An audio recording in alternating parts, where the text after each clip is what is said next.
When I found out we were going to have a baby, that we were going to be a family, it was everything I ever wanted. What I thought we both wanted. Then came the news that your wife had miscarried. Suddenly, everything I'd imagined, everything I'd dreamed of was gone. I was devastated.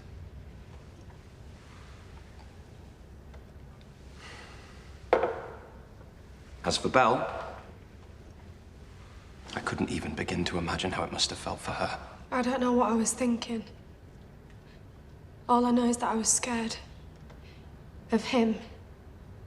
And that having a baby in that moment, it would have been a mistake. To go through all of that grief together, only to find out the truth, that she'd lied.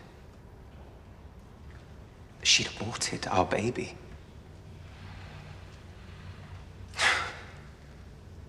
Well, that's when I realized that our marriage was over. She lied to him over and over, and they weren't just little lies. I mean, all right, if he was controlling her or abusing her or whatever... That's still abuse, Carl, just to be clear. Yeah, but it doesn't make it right, does it, the things she did? Lying, the abortion, the pill... Do you know something? I'm just going to get some fresh air.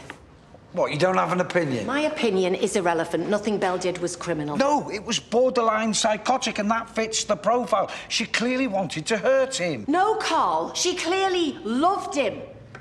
But at the same time, she was scared.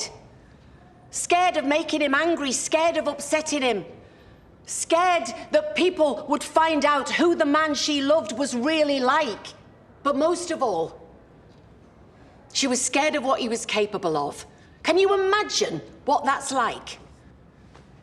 And each new day that passes while she tries desperately to think of new ways to keep him happy, he gains a little bit more control, climbs a little bit further into her head, till one day, she can't remember what life was like before he was there.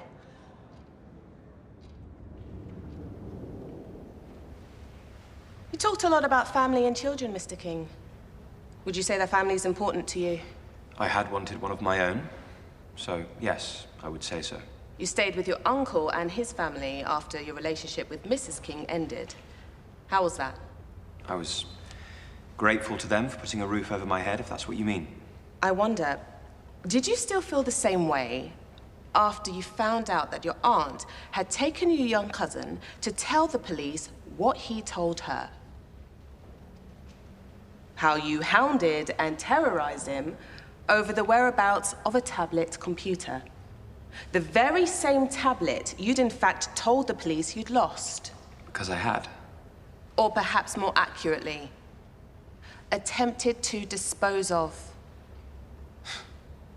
How must it have felt, do you suppose, for a young boy to unwittingly stumble upon his cousin smashing up said tablet in a fit of utter rage? As I said to the police, that never happened. I wonder what was on that tablet to have provoked such extreme behavior. It's rather a pity that your uncle's home wasn't rigged up with cameras too. Start with the puppy cam. Then there's the CCTV cameras monitoring the outside of the house, the motion sensors fitted to all the windows. It's not a crime to be security conscious. How about the tracker you secretly installed on your wife's phone? And the tiny, almost undetectable screw-head cameras you concealed in every room, including the bathroom. Did your wife know about those too? The same cameras responsible for the video footage you hid from the police on the tablet you claimed you lost. Again, it's not a crime to install cameras in your own home. Except it was no longer your home, was it? Those cameras were in fact installed after you had moved out, after your marriage had ended. No. Fortunately, the police were able to recover your missing tablet and its contents. Video footage all indeed recorded after you had moved out, proving beyond all reasonable doubt that not only were you lying to the police when you claimed you had only installed one camera, of which Mrs. King was aware, but that you knowingly withheld evidence.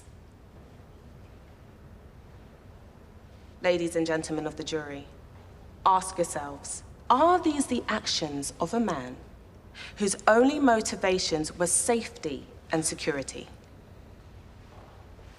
After you've considered that, ask yourselves, just what else might Mr. King have lied about today?